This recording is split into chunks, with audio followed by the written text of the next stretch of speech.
organizations found themselves in different places, regarding their technology. And so one of the things that we've been working with organizations on is, do we want to continue to react from a technical standpoint, or can we leverage kind of this new frame of reference? All of the things that we've learned in the credit union industry about members and their adoption of technology. If you're like Darcy and you've got multiple branches, having to already have technology in place that can deal with different people in different places. And so to me, it really does start up at the leadership level. And that doesn't mean that you have to have this perfect, beautiful plan, on where you're going from a technology standpoint.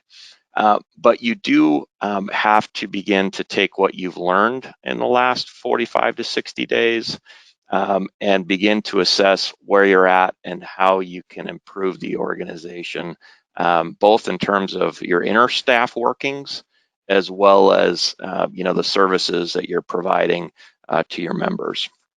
So having that general vision and plan, and then obviously everybody's got to have commitment to it.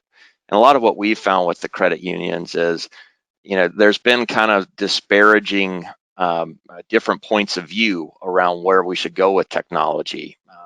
As you guys know, you've got trustees and board members that have come from different generations, work in different industries, and may not see technology the same way that people that actually have to do the job see it. I would imagine that this has reduced that gap. Would that be fair to say? Mm-hmm.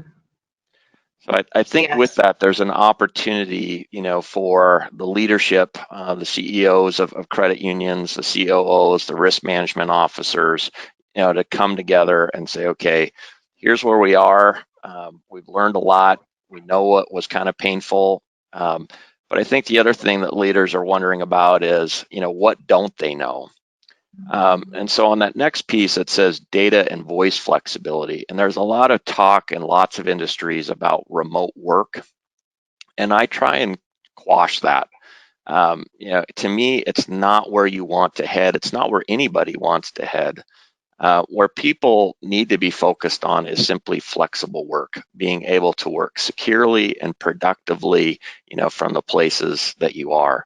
Darcy talked a little bit about that with, some of the phone system technology that we've put in place.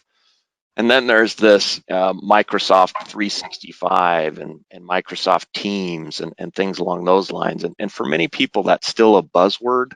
So I think it's important that leaders get a handle on what that technology is, how it can reduce your inbox, how it can create better meetings, how it can help you collaborate and change your workflow around files and information, as well as hit all the regulatory compliance types of needs. Because when you begin to shift your technology, you also have to make sure as a credit union, you're staying on top of the compliance components associated with that.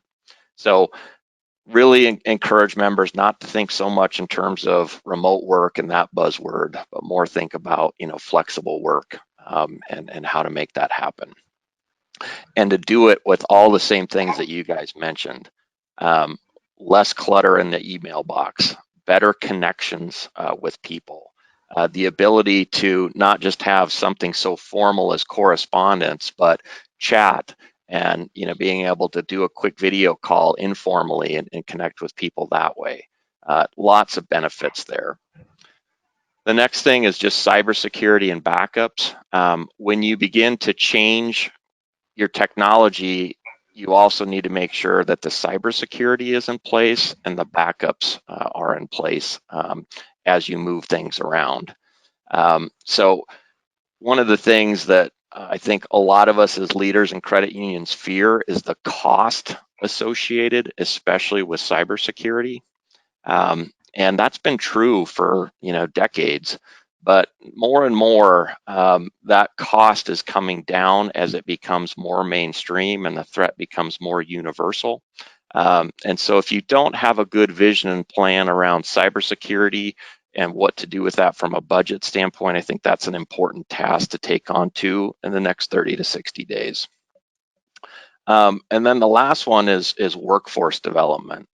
Um, we see it all the time where people will buy the tool, but they don't train people how to use it.